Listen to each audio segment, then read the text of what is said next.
আসসালামু আলাইকুম। আশা করি সবাই অনেক অনেক ভালো আছেন। আজকে বহুল আলোচিত একটি টপিক নিয়ে কথা বলবো, সেটা হলো ইরেকটাইল ডিসফাংশন, যাকে বাংলায় বলা হয় যৌন দুর্বলতা। ইরেকটাইল ডিসফাংশন আসলে এটা খুব খুব কমন। কত বেশি কমন যদি আমি একটা সংখ্যা দিয়ে বলি তাহলে বলা হয় যে এটা একটা নির্দিষ্ট বয়স, বিশেষ করে আফটার 40 ইয়ার্স সারা পৃথিবীর যত পুরুষ আছে তার 50% মানুষেরই ইরেকটাইল ডিসফাংশন থাকে, কম অথবা বেশি। অনেকের খুব সিভিয়ার ফর্মে থাকে, অনেকের মাইল্ড বা সামান্যতম ফর্মে থাকলেও অবশ্যই এটা থাকে। তার মানে সারা বিশ্বের একটা নির্দিষ্ট বয়সে অ্যাডাল্ট মেলের ক্ষেত্রে সারা বিশ্বের প্রায় 50% মানুষেরই এই প্রবলেম থাকতে পারে। সুতরাং এটা খুবই কমন। এখন ইরেকটাইল ডিসফাংশনের এটার ডেফিনিশনটা একটু সবার ভালো করে বোঝা উচিত। এটা বোঝার আগে আমি একটু সহজে বলতে চাই যে আসলে এটা নর্মাল ফিজিওলজি বা আমাদের শরীরে আসলে পুরুষের এই নর্মাল ইরেকশনটা আসলে কিভাবে হয়, এই সহজ ব্যাখ্যাটা যদি আপনি বুঝে যান তাহলে এই ডিজিজটার কিভাবে হয় সেটাও বোঝা খুব সহজ হবে। বেসিক মেকানিজম হলো যে পুরুষাঙ্গের মধ্যে দুটো রডের মতো দুটো বেলুন থাকে, যেই বেলুনগুলো রক্ত দিয়ে যখন পূর্ণ হয় তখন সেটা ইরেক্টেড হয়, আর যখন রক্তটা বেরিয়ে যায় তখন সেটা আস্তে আস্তে ডিটুমাসেন বা এটা যাকে আমরা বলি যে নরম হয়ে আসে। এখন এই যে পুরুষাঙ্গটা শক্ত হওয়ার ক্ষেত্রে এখানে একটা মাসল থাকে, এই কর্পোরা ক্যাভার্নোসা বা বেলুনগুলোর মধ্যে যে মাসল থাকে, মাসলটা রিল্যাক্স হতে হয়। যখন এটা রিল্যাক্স হয় তখন এটা ওয়াইড হয়, এর মধ্যে দিয়ে রক্তের ফ্লো বাড়ে। আবার যখন এটা কন্ট্রাক্ট করে মাসলটা তখন এই রক্তটা বেরিয়ে যায়, আবার সেটা নরম হয়ে যায়। এটাই হলো বেসিক প্রিন্সিপাল। এখন এই যে রক্তনালী রক্তগুলোর মধ্যে যে প্রবেশ করে এবং বেরিয়ে যায়, এখানেই বিভিন্ন ধরনের ত্রুটি হতে পারে। এখন আমরা যদি চিন্তা করি যে নার্ভ বা নার্ভাস সিস্টেম, আমাদের প্যারাসিম্প্যাথেটিক সিস্টেম নামে ব্রেইন থেকে কিছু নার্ভ এবং আমাদের স্যাক্রাল রিজিয়ন থেকে কিছু নার্ভ এসে হলে এই ইরেকশনের জন্য মেইন রোল প্লে করে প্যারাসিম্প্যাথেটিক নার্ভ। এখন যদি কোনো কারণে এই নার্ভের প্রবলেম হয় তাহলে দেখা গেল যে তার ইরেকশন ঠিকমতো হবে না।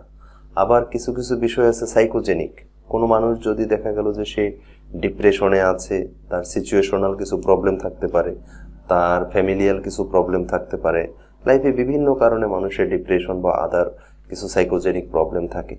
এইসব কারণগুলোতে দেখা গেল যে এই নার্ভ স্টিমুলেশন হয় না, যার ফলে তার ইরেকশনও হয় না। সুতরাং আমরা যদি এই ইরেকশনের প্রবলেমটা বা ইরেকটাইল ডিসফাংশনটাকে আমরা ডিফাইন করতে চাই তাহলে এটা হলো এরকম একটা ডিজিজ যেই কন্ডিশনে পুরুষাঙ্গ বা পেনিসটা এতটুক ইরেক্টেড বা স্ট্রং হয় না যেটা দিয়ে আসলে ইন্টারকোর্স বা সেক্সুয়াল ইন্টারকোর্স করা যায়। তার মানে এতটুক শক্ত যদি না হয় যেটা দিয়ে সে পেনিট্রেশন করতে পারবে, এইটুক যদি সে করতে না পারে তাকেই বলা হয় ইরেকটাইল ডিসফাংশন। আর ইরেকটাইল ডিসফাংশনকে আমরা যেহেতু কিভাবে হয় মেকানিজমটা বলে ফেলেছি, সুতরাং এর মধ্যে এর কজগুলো আছে। আমরা যদি ভাগ করি তাহলে মেইনলি তিনটা ভাগে ভাগ করা যায় ইরেকটাইল ডিসফাংশনকে। একটা হলো যে সাইকোজেনিক কজ। সাইকোজেনিক মানে ডিপ্রেশন, ফ্যামিলিয়াল ব্রেকডাউন অথবা যে কোনো তার ফেইলিওরের কারণে দেখা গেল যে আলটিমেটলি তার ইরেকশন হচ্ছে না। এই ইরেকশনটা কিন্তু একটা শুধুমাত্র সাইকোলজিক্যাল যে ফ্যাক্টরটা আছে সেটাকে উইথড্র করাই হলো তার ট্রিটমেন্ট। আর যদি আপনি চিন্তা করেন অর্গান মানে তার অর্গান রিলেটেড ডিজিজ, যে হতে পারে তার কোনো হরমোনাল প্রবলেম, হতে পারে তার কোনো নার্ভের প্রবলেম, হতে পারে তার কোনো রক্তনালীতে প্রবলেম। এইসব প্রবলেমও যদি থাকে তাহলে কিন্তু তার ইরেকশন হবে না। এমন হলো যে তার যে প্যারাসিম্প্যাথেটিক নার্ভটা তার ইরেকশনের জন্য স্টিমুলেশন দিচ্ছে, এই নার্ভটা কোনো কারণে ড্যামেজ হয়ে গেছে বা কাটা পড়ে গেছে, তাহলে কিন্তু তার ইরেকশন হবে না। যেই রক্তনালীগুলোর দ্বারা এর মধ্যে ব্লাড ফ্লো হচ্ছিল পুরুষাঙ্গর যে বেলুনগুলোর মধ্যে, সেটা তো যদি দেখা গেল রক্তনালীতে কোনো কারণে ড্যামেজ অথবা সেটা কোনো বাইপাস হয়ে যাচ্ছে, তাহলেও কিন্তু ইরেকশন হবে না। আবার দেখা গেল যে কোনো কারণে পুরুষাঙ্গের এমন কোনো ডিজিজ আছে যেটা ইরেকশন হতে বাধা দিচ্ছে, এগুলো সব অর্গানিক কজ। আবার কিছু কিছু মানুষের ক্ষেত্রে দেখা যায় যে এই অর্গানিক সাইকোজেনিক দুইটা কজই একই সাথে থাকতে পারে। সত্যি বলতে যে এই অর্গানিক এবং সাইকোজেনিক মিক্সড যে ভ্যারাইটিটা, এই ভ্যারাইটিটাই বেশিরভাগ মানুষের মধ্যে পাওয়া যায়। তার মানে হলো সাইকোজেনিক, অর্গানিক এবং মিক্স, এই তিনটা ভ্যারাইটি কজ যদি আমরা চিন্তা করি তার মধ্যে মিক্সড ভ্যারাইটিটাই সবচেয়ে কমন। ঠিক আছে। আর আমরা অনেক সময় মনে রাখার সুবিধার্থে বা কি কি কারণে ডিজিজে হতে পারে এই ইম্পোর্টেন্স, এটা আমরা একটা ক্যাটাগরি আকারে ভাগ করে রাখি। ইরেকটাইল ডিসফাংশনের কজগুলোকে মনে রাখার জন্য আমরা একটা সূত্র বলে থাকি, সেটা হলো ইম্পোর্টেন্স দিয়ে মনে রাখি। যেমন আই দিয়া ইনফ্লামেটরি কিছু কজ আছে, যেমন যদি তার প্রোস্টেটে ইনফেকশন থাকে, ব্লাডার ইনফেকশন থাকে বা ইউরেথ্রাতে ইনফেকশন থাকে, এতে কিন্তু তার ইরেকটাইল ডিসফাংশন হতে পারে।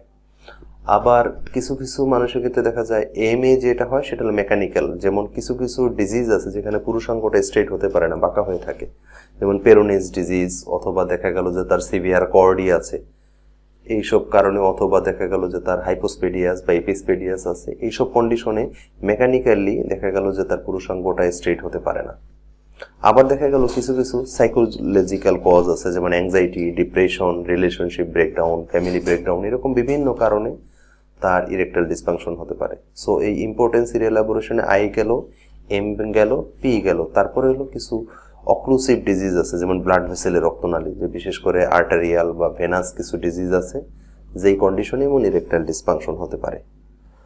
দেন টিতে হলো ট্রমা, বিভিন্ন পুরুষাঙ্গে যদি কোনো কারণে আঘাত পায়, অথবা যদি কারো পেলভিক ফ্র্যাকচার হয়, অ্যাক্সিডেন্টের ফলে, রোড ট্রাফিক অ্যাক্সিডেন্টের ফলে পেলভিক বোনের ফ্র্যাকচার হয়ে গেল, সেই ক্ষেত্রে যে ক্যাভার্নোসাল নার্ভ অথবা পেলভিক স্প্ল্যাঙ্কটিক নার্ভ বা পুডেন্টাল নার্ভ, এসব নার্ভ ইনজুরি হতে পারে।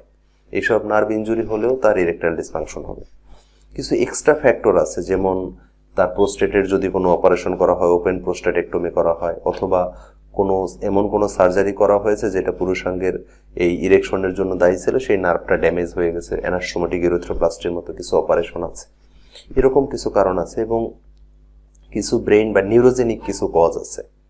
নিউরোজেনিকের ক্ষেত্রে যেমন কারো যদি স্ট্রোক অথবা মাল্টিপল স্ক্লেরোসিস বা এইসব টাইপের কিছু নিউরোজেনিক কন্ডিশন আছে, যেই কন্ডিশনে ইরেকটাইল ডিসফাংশন হতে পারে।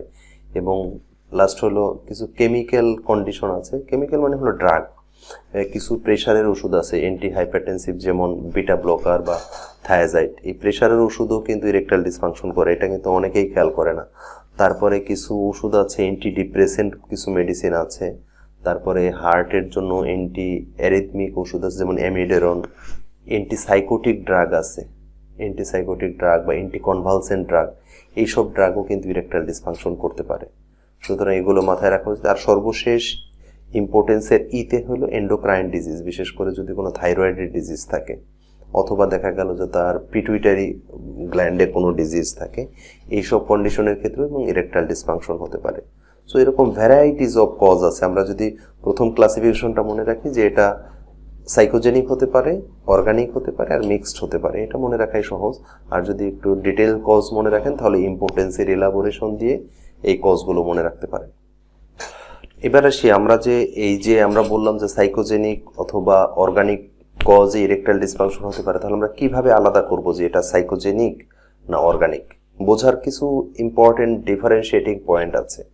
যদি সাইকোজেনিক হয় তাহলে দেখা যাবে এটা তার হঠাৎ করে হচ্ছে, মানে হঠাৎ করে শুরু হলো তারপর থেকে কন্টিনিউ হচ্ছে। আর যদি এটা অর্গানিক মানে নার্ভের কোনো ড্যামেজের জন্য অথবা ব্লাড ভেসেলের কোনো ড্যামেজের জন্য যদি হয়, তাহলে দেখা গেল এটা স্লো গ্রোয়িং, এটা আস্তে আস্তে আস্তে আস্তে এক সময় সে বলবে যে এক সময় কম ছিল, আস্তে আস্তে আস্তে আস্তে এটা প্রোগ্রেস করছে। তার মানে ভেরি ইম্পর্টেন্ট ডিফারেন্স হলো একটা র্যাপিড অনসেট হবে আর একটা স্লোলি অনসেট হবে। সাইকোজেনিকটা র্যাপিড অনসেট হয়। তারপরে ইম্পর্টেন্ট ডিফারেন্স হলো যে একটা যদি সাইকোজেনিক হয় তাহলে দেখা যাবে যে তার বেশিরভাগ ক্ষেত্রে এটা সিচুয়েশনাল একটা কন্ডিশন, কিন্তু যদি অর্গানিক হয় তাহলে সব সময় সব কন্ডিশনই তার এরকম মানে তার ইরেকটাইল ডিসফাংশন পাওয়া যাবে। তারপরে আরেকটা ইম্পর্টেন্ট ডিফারেন্স হলো মর্নিং ইরেকশন, সকালবেলা যে পুরুষের যে ইরেকশন হয় এটা ঘুমের সকালে, এটা ফিজিওলজিক্যাল নর্মালি হয়, কিন্তু যাদের এটা ডিপ্রেশন বা এইসব কারণে হয় তাদের ক্ষেত্রে দেখা গেল যে মর্নিং ইরেকশন ইউজুয়ালি নর্মাল থাকে। কিন্তু যাদের এই ভাস্কুলোজেনিক বা নিউরোজেনিক, যাকে আমরা অর্গানিক কন্ডিশন বলেছিলাম, এই কন্ডিশনগুলোতে দেখা গেল যে তার ইরেকশনটা মর্নিংয়েও সেরকম হয় না। সো এরকম খুব গুরুত্বপূর্ণ 2-3টা পয়েন্ট আছে যেটা দিয়ে আমরা এটা কি সাইকোজেনিক অথবা নিউরোজেনিক আমরা আলাদা করতে পারি। এবার আসি আমরা আসলে এই ইরেকটাইল ডিসফাংশন যেসব রোগী বা ইম্পর্টেন্ট রোগীগুলো আসে আমরা তাদেরকে কিভাবে অ্যাসেস করি যে তার আসলে কি কারণে হচ্ছে। অ্যাসেসমেন্টের ক্ষেত্রে আমরা প্রথমে কিছু জেনারেল এক্সামিনেশন করি, যেমন খুবই গুরুত্বপূর্ণ তার বডি মাস ইন্ডেক্স, তার ওয়েট কেমন এটা দেখতে হবে। ওবেস পেশেন্টদের ক্ষেত্রে এই প্রবলেম বেশি হওয়ার সম্ভাবনা বেশি থাকে। তারপরে তার ব্লাড প্রেশার খুবই গুরুত্বপূর্ণ। হাইপারটেনসিভ পেশেন্ট অথবা যারা প্রেশারের ওষুধ খায় তাদের ক্ষেত্রে এটা হওয়ার চান্স খুব বেশি। দেন আমরা তার বডিতে সেক্সুয়াল ক্যারেক্টারিস্টিক্স যেগুলো আছে, বিয়ার্ড, তারপরে তার মাসল, তারপর বডি মানে কীরকম তার বডি হ্যাবিটাসটা, আমরা সেগুলোকে ভালো করে অ্যাসেস করি। তারপরে তার আরও খুব ইম্পর্টেন্ট হলো বাল্বো ক্যাভার্নাস রিফ্লেক্স আছে, যেটা হলো গ্ল্যান্স পেনিসকে যদি আমরা চাপ দেই তাহলে আমরা যদি অ্যানাল ক্যানাল কন্ট্রাক্ট করে তার মানে তার বাল্বো ক্যাভার্নাস রিফ্লেক্স অথবা নার্ভটা তার ঠিক আছে। সো আমরা এইসব টেস্টগুলো করে আমরা দেখি যে হ্যাঁ তার মানে জেনারেল কন্ডিশনটা ওকে আছে কিনা। দেখলাম যে হ্যাঁ তার নিউরোজেনিক এইসব কন্ডিশনগুলো ওকে আছে। দেন আমরা তার কিছু পেটের এক্সামিনেশন করে দেখি যে হ্যাঁ তার অ্যাবডোমিনাল কন্ডিশনগুলো ওকে আছে কিনা। তারপরে তার আমরা কিছু ব্যাক স্পাইন এক্সামিনেশন করি যে তার স্পাইন ঠিক আছে কিনা। দেন কিছু আমরা নার্ভাস সিস্টেম এক্সামিনেশন করি। নার্ভাস সিস্টেমের মধ্যে তার মাসল টোন, মাসল স্ট্রেংথ, তারপরে তার শরীরের বিভিন্ন জায়গায় নার্ভ সাপ্লাইগুলো ঠিক আছে কিনা, আমরা এগুলো অ্যাসেস করি। যদি এইগুলোর ক্ষেত্রে দেখা গেল যে কোনো একটা মানুষের সবগুলোই ঠিক আছে, দেখা গেল যে তার নার্ভের কোনো প্রবলেম নাই, তাহলে আমরা তার ব্লাড ভেসেলের ইয়াটা ঠিক আছে কিনা এটা দেখার জন্য আমরা একটা ডুপ্লেক্স স্টাডি করি ব্লাড ভেসেলের। এই ডুপ্লেক্স স্টাডি করে যদি শিওর হই যে হ্যাঁ তার দেখা গেল যে ভাস্কুলারিটি তার পুরুষাঙ্গের ক্ষেত্রে কোনো প্রবলেম নাই, তার মানে আমরা অর্গানিক কজগুলোকে আমরা এক্সক্লুড করে ফেললাম। তাহলে আমরা প্রথম থেকে আবার সেই তার সেক্সুয়াল যে হিস্ট্রিটা আছে সেটা এবং তার কোনো ডিপ্রেশন অথবা সাইকোজেনিক কোনো কজ আছে কিনা আমরা সেটাতে ভালো করে হিস্ট্রিতে আমরা মনোনিবেশ করি, এবং হিস্ট্রিতে যদি আমরা সেরকম কোনো ক্লু পেয়ে যাই তাহলে আমরা সেই লাইনে চিকিৎসা করব। সুতরাং এটা যদি সাইকোজেনিক হয় তাহলে আমাদের সাইকোজেনিক ট্রিটমেন্ট করতে হবে, আর যদি সেটা অর্গানিক হয় তাহলে অর্গানের ট্রিটমেন্ট করতে হবে। এটা খুবই গুরুত্বপূর্ণ। সুতরাং আমরা ব্লাইন্ডলি চাইলেই ট্রিট করতে পারবো না, কিন্তু ব্লাইন্ডলি ট্রিটমেন্ট করলে রেসপন্সও করবে না, কারণ আপনি যেই কজের জন্য হচ্ছে, কারো যদি ব্লাড ভেসেলের ডিজিজ থাকে, দেখা গেল যে তার ইনফ্লো হচ্ছে না, তার ক্ষেত্রে যদি আপনি ওষুধ দিয়ে চেষ্টা করেন যে হ্যাঁ তার ইনফ্লো বাড়ানো, অসম্ভব, সেটা হবে না। কারো যদি নার্ভ ড্যামেজ থাকে আপনি ওষুধ দিয়ে চেষ্টা করলেও সেটা তার ব্লাড ফ্লো বাড়বেও না, তার ইরেকশনও হবে না। আবার কারো দেখা গেল যে সাইকোজেনিক কজে হচ্ছে, সাইকোজেনিক কজে আপনি যদি সাইকোজেনিক যে কারণে হচ্ছে আপনি যদি সেটা ট্রিটমেন্ট না করেন তাহলেও কিন্তু সেটা কারেকশন হবে না। সুতরাং স্পেসিফিক কজ আইডেন্টিফিকেশন করে আপনাকে সেই লাইনে আগাতে হবে। ইরেকটাইল ডিসফাংশনের ক্ষেত্রে আমরা আসলে কিভাবে ট্রিটমেন্ট করি? বেশিরভাগ ক্ষেত্রে যে ট্রিটমেন্টটা করে আসলে এটা মানে স্পেশালিস্ট পর্যন্ত পৌঁছানোর আগেই এটা মানে অনেকেই এর ট্রিটমেন্ট জেনে গেছে যে PDE5 ইনহিবিটর বা সিলডেনাফিল গ্রুপের যেসব ওষুধগুলো আছে ওষুধ দিয়ে ট্রিটমেন্ট করতে হয়। আর সেটা একটা ব্লাইন্ড ট্রিটমেন্ট, এটা রেসপন্স করবে কি করবে না এটা অনেকগুলো ফ্যাক্টরের উপরে ডিপেন্ড করে, আমি যা একটু আগে বললাম।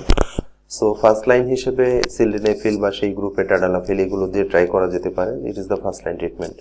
কিন্তু যদি দেখা গেল যে সেক্ষেত্রে রেসপন্স করছে না তাহলে আমাদের সেকেন্ড লাইন ট্রিটমেন্টে যেতে হবে। সেকেন্ড লাইন ট্রিটমেন্টের ক্ষেত্রে অনেক সময় দেখা গেল যে পুরুষাঙ্গের যে কর্পোরা ক্যাভার্নোস আছে, যে বেলুন, এই বেলুনকে ফোলানোর জন্য অনেক সময় ইন্ট্রাক্যাভার্নোসাল ইনজেকশন দেওয়া লাগে, এটা খুবই গুরুত্বপূর্ণ। অথবা অনেক সময় ভ্যাকুয়াম ডিভাইস পাওয়া যায়, ভ্যাকুয়াম ডিভাইস দিয়েও ইরেকশন করানো যেতে পারে। আর সেই ক্ষেত্রেও যদি কাজ না হয় তাহলে বিশেষ করে যদি কোনো কারণে তার পার্মানেন্ট নার্ভ ড্যামেজ অথবা তার পার্মানেন্টলি তার ব্লাড ভেসেল ড্যামেজ হয়ে গেছে তাহলে সেই ক্ষেত্রে কিন্তু এই ঔষধ অথবা ইনজেকশন কোনো কিছুই কাজ করবে না। সেক্ষেত্রে এই আর্টিফিশিয়াল যে বেলুন যেটাকে বললাম কর্পোরা ক্যাভার্নোসা, এই আর্টিফিশিয়াল বেলুন যাকে পেনাইল প্রস্থেসিস বা মানে ওই বেলুনের রিপ্লেসমেন্ট, এটাকে আর্টিফিশিয়ালি সেট করে দিতে হয়। এই পেনাইল প্রস্থেসিস দিয়ে দিলে এটা পার্মানেন্ট সবসময় ইরেকশন হয়ে থাকবে। তাহলে তার আর মানে এটা মেকানিক্যাল একটা যন্ত্র যেটা সবসময় তার পুরুষাঙ্গকে ইরেক্ট করে রাখবে, এবং সেটা আবার অনেক সময় বেলুন ইনফ্লেটেবলের মতো পাওয়া যায় যে আপনি সুইচ চাপ দিলে এটা ইরেকশন হবে, আবার সুইচ অফ করে নিলে এটা বেলুনটা বন্ধ হয়ে যাবে, এরকম টাইপের পাওয়া যায়, কিন্তু এটা একটু দামি। আর আমাদের দেশে যেটা পাওয়া যায় এটা সেমি মেলিয়েবল, ওয়ান কাইন্ড অফ রডের মতো, এই শাহ প্রস্থেসিস বলা হয়, শাহ প্রস্থেসিস। এই শাহ প্রস্থেসিসটা ইউজ করলে এটা ওই বেলুন রডের মতো এটা বসিয়ে দেওয়া হয় দুই পাশে দুইটা, এবং সেটা দিয়ে সে অ্যাজ ইউজুয়াল ইরেক্টেড পেনিসের সমস্ত কার্যক্রম সে সম্পাদন করতে পারবে এটা দিয়ে। এছাড়াও আরও অনেক বিষয় আছে, এটা প্রত্যেকটা ট্রিটমেন্টই আসলে পেশেন্ট ইন্ডিভিজুয়াল স্পেসিফিক। সুতরাং কোন পেশেন্টের জন্য কোনটা কার্যকর এটা সমস্ত কিছু অ্যাসেস করে বলা সম্ভব। সবাই ভালো থাকবেন। কারো যদি কোনো প্রশ্ন থাকে অবশ্যই কমেন্টে অথবা ইনবক্সে জানাবেন, আমি চেষ্টা করব তার উত্তর দেওয়ার জন্য। আসসালামু আলাইকুম ওয়া রাহমাতুল্লাহ।